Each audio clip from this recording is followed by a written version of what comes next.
Hello बच्चों, आज हम लोग पढ़ने जा रहे हैं। बहुत ही इम्पोर्टेंट टॉपिक है क्वांटम नंबर्स। क्वांटम नंबर्स क्या होते हैं, क्योंकि बिना इसको जाने आप किसी भी परमाणु का इलेक्ट्रॉनिक विन्यास नहीं लिख सकते। क्वांटम संख्या आई कहाँ से है? श्रोडिंगर महोदय ने जब अपना हाइड्रोजन के लिए तरंग समीकरण को हल किया तो उन्हें 3 क्वांटम संख्याएं प्राप्त हुई, n, l और m। और जो ये चौथा क्वांटम नंबर है इसको हम कहते हैं स्पिन क्वांटम नंबर। यह बाद में स्पेक्ट्रम की वजह से अस्तित्व में आया। Principal quantum number, azimuthal quantum number, magnetic quantum number और स्पिन क्वांटम नंबर, ये 4 क्वांटम संख्याएं होती हैं। क्वांटम संख्याएं हैं क्या? क्वांटम संख्याएं वे पूर्ण या अर्धपूर्ण संख्याएं हैं जो किसी इलेक्ट्रॉन की स्थिति, ऊर्जा, आकार और उसके अभिविन्यास यानी ओरिएंटेशन को बताती हैं। यानी 4 चीज़ों को बताती हैं। स्थिति को बताती हैं, ऊर्जा को बताती हैं, आकार को बताती हैं कि कैसा हमारा कक्षक का आकार होगा, और साथ में अभिविन्यास। तो आप कह सकते हैं कि क्वांटम संख्याएं वे संख्याएं होती हैं जिनकी सहायता से किसी इलेक्ट्रॉन के बारे में संपूर्ण जानकारी प्राप्त की जाती है।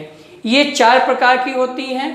पहले को कहा जाता है प्रिंसिपल क्वांटम नंबर यानी मुख्य क्वांटम संख्या, जिसे स्मॉल n द्वारा इंडिकेट करते हैं। दूसरे को कहा जाता है एजीमुथल क्वांटम नंबर, डिंगसी क्वांटम संख्या, जिसे स्मॉल a द्वारा व्यक्त करते हैं। तीसरे को कहा जाता है मैग्नेटिक क्वांटम नंबर यानी चुंबकीय क्वांटम संख्या, जिसे स्मॉल m द्वारा दिखाते हैं। और चौथा है स्पिन क्वांटम नंबर, जिसे स्मॉल s द्वारा दिखाते हैं। तो पहला जो है प्रिंसिपल क्वांटम नंबर।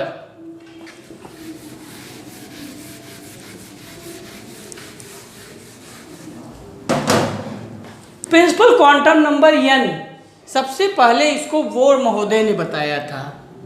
इन्होंने बताया था कि n जो है किसी भी परमाणु में मुख्य ऊर्जा स्तर या कोश को बताता है। n किसको बताता है?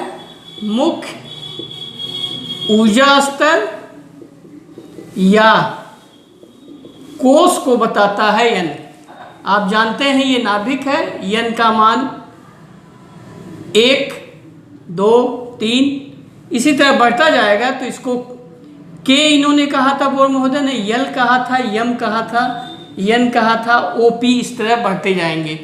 तो मुख्य क्वांटम संख्या n का मान 1 से लेके अनंत तक संभव है, लेकिन जितना आपको तत्वों का इलेक्ट्रॉनिक विन्यास लिखना है वहाँ तक आपको 7 तक चाहिए।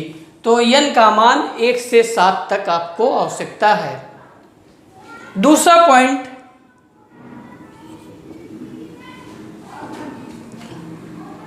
एजीमुथल क्वांटम नंबर, डिंगसी क्वांटम संख्या।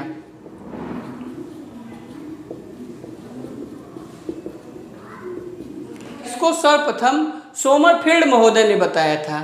यह स्मॉल a द्वारा व्यक्त किया जाता है।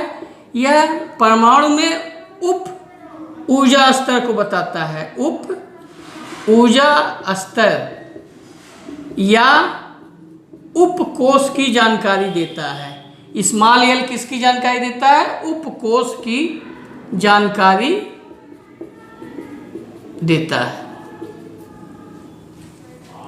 साथ में स्मॉल l किसी कक्षक की आकृति और उसकी ऊर्जा के बारे में भी जानकारी देता है। l का मान n के मान पर निर्भर करता है।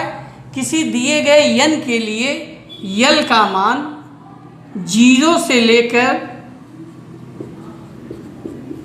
n-1 तक होता है। बीच में पूर्णांक की संख्याएं होंगी 0, 1, 2, 3 ऐसे। जैसे n का मान आप ले सकते हैं 1, 2, 3, 4, 5, 6 कुछ भी ले लीजिए। तो यल का मान जो होगा 0, 2 के लिए 0 से लेके n-1 यानी 0 और n-1 माने 2 - 1 1, 2 मान होंगे। 3 के लिए जो न्यूनतम मान होगा वो 0 और जो अधिकतम मान होगा 3 - 1 2 और बीच में एक मान और आ जाएगा 1। इसी तरह 4 के लिए आप लेंगे तो 0 1 2 3, 5 के लिए लेंगे तो 0 1 2 3 4। लेकिन बेटा 4 से ज़्यादा अभी आवश्यकता नहीं है, इसलिए आप केवल 4 तक ही समझिए या 5 ले लीजिए। तो उपकोष को हम कैसे इंडिकेट करेंगे इसको समझिए। यल बराबर 0 जो मान दिया गया उसको हम यस उपकोष कहते हैं, और यल बराबर 1 मान जिसको दिया गया उसको पी उपकोष कहते हैं। एल बराबर 2 जिसको मान दिया गया वह डी उपकोष है, और एल बराबर 3 मान दिया गया वह एफ उपकोष है। यदि अब इससे ज़्यादा उपकोष आप जानना चाहें तो ये जी उपकोष हो जाएगा।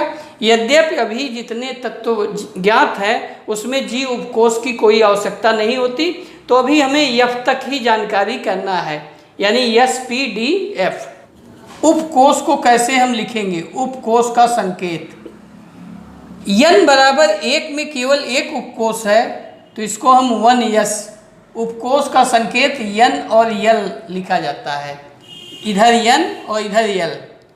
n बराबर 2 में 2 उपकोष पाए जाएंगे, 2s और 2p। 3 वाले में 3 उपकोष पाए जाएंगे, 3s 3p 3d। 4 वाले में 4s 4p 4d 4f। और यदि 5 वाले में, चूँकि इसकी अभी आवश्यकता नहीं है, लेकिन यदि आप लिखना चाहें तो 5s 5p 5d 5f 5g, लेकिन इसकी अभी आवश्यकता नहीं है तो यहीं तक हम लिखते हैं। इसलिए किताबों में केवल 4 कोष को ही दिखाया जाता है, क्योंकि हमें जी की अभी आवश्यकता नहीं है। तो ये आप इंडिकेशन समझे रहिए, क्योंकि इसी से आप इलेक्ट्रॉनिक विन्यास लिखेंगे। तो n बराबर 1 में अब यहाँ से एक आप देखिए क्या आप ड्रॉ कर रहे हैं कि n के जितने मान हैं, n का 1 मान है तो 1 उपकोष, n का 2 मान है तो 2 उपकोष, n के 3 मान है तो 3 उपकोष, n का 4 मान है तो 4 उपकोष। तो आप कहेंगे कि किसी भी परमाणु में n के जितने मान होते हैं उसमें उतने ही उपकोष होंगे। अब तीसरा है चुंबकीय क्वांटम संख्या। चुंबकीय क्वांटम संख्या। चुंबकीय क्वांटम संख्या की खोज जीमान महोदय ने किया था।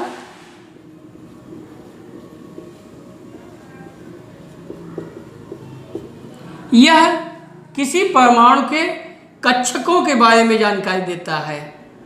कक्षकों, ऑर्बिटल। प्रिंसिपल क्वांटम नंबर, कोष का मतलब ऑर्बिट और कक्षक मतलब ऑर्बिटल। तो इलेक्ट्रॉन वास्तव में किसी परमाणु के कक्षक में रहता है। कोष तो ऊपरी स्तर है जहाँ पे हम देखते हैं कि ये इस कोष में है, क्योंकि कक्षक इसी कोष में रहता है। किसी भी कोष में, जैसे अब n बराबर 1 है तो 1 उपकोष, n बराबर 2 है तो यहाँ 2 उपकोष, n बराबर 3 है तो यहाँ 3 उपकोष पाए जाएंगे, n बराबर 4 है तो यहाँ 4 उपकोष पाए जाएंगे। इसमें अब कक्षक रहता है, उपकोष फिर पुनः कक्षकों में बटा रहता है। यह किसी परमाणु के उपकोष में कक्षकों की संख्या को इंडिकेट करता है। यानी चुंबकीय क्वांटम संख्या का मान उसके उपकोष के मान पर निर्भर करता है। किसी दिए गए यल के मान के लिए यम का मान -l से +l तक होता है, बीच में 0 भी होता है। -l से +l, बीच में 0 भी। तो कहने का मतलब ये है कि जैसे यल बराबर 0 है, 0 का मतलब यस उपकोष, तो यम का मान 1 होगा 0। यदि यल बराबर 1 है यानी पी उपकोष, तो यम का मान -1 0 +1 होगा। इसका मतलब ये है कि पी उपकोष में 3 कक्षक होते हैं। किसी भी पी उपकोष में कक्षकों की संख्या क्या होगी? 3 कक्षक मौजूद हैं।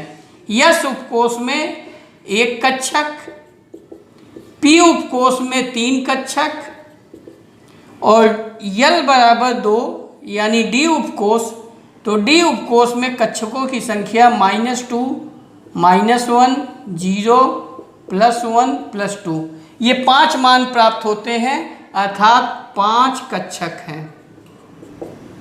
उसी प्रकार से यल बराबर 3 यानी यफ उपकोष -3 -2 -1 0 +1 +2 +3, यानी यल बराबर 3 यफ उपकोष में 7 कक्षक पाए जाते हैं।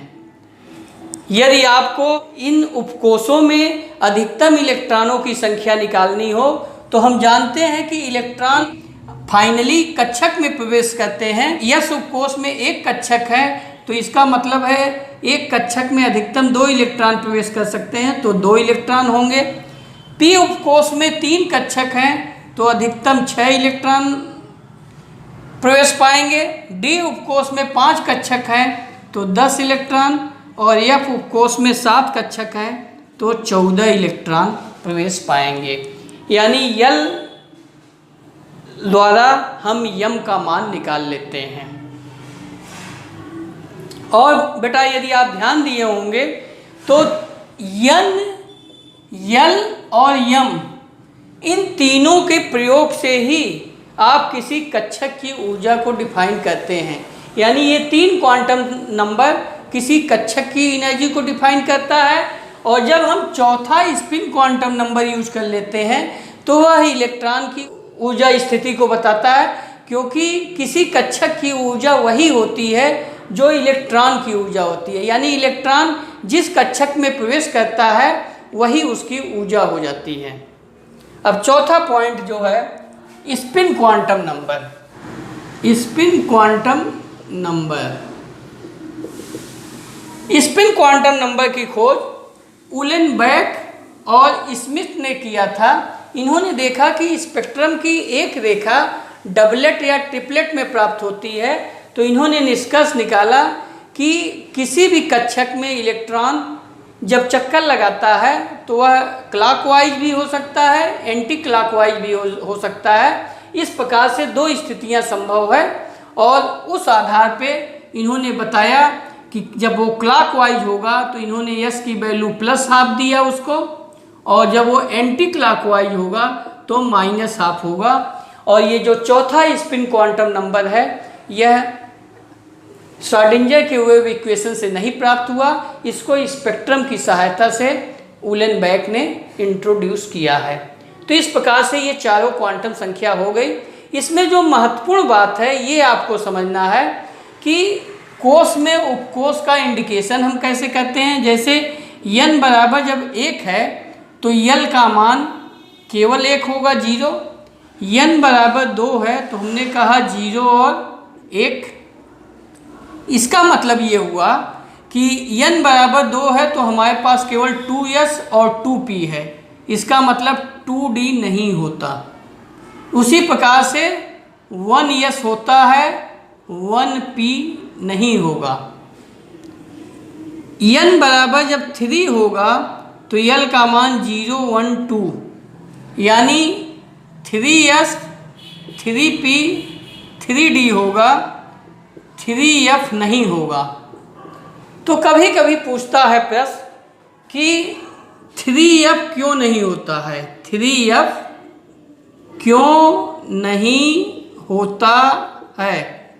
तो आप अब इससे निकालेंगे कि n बराबर यहाँ 3 है, तो n बराबर 3 है तो यल का अधिकतम मान क्या हो सकता है। यल का अधिकतम मान 0 1 2 हो सकता है, अर्थात यस, पी और डी।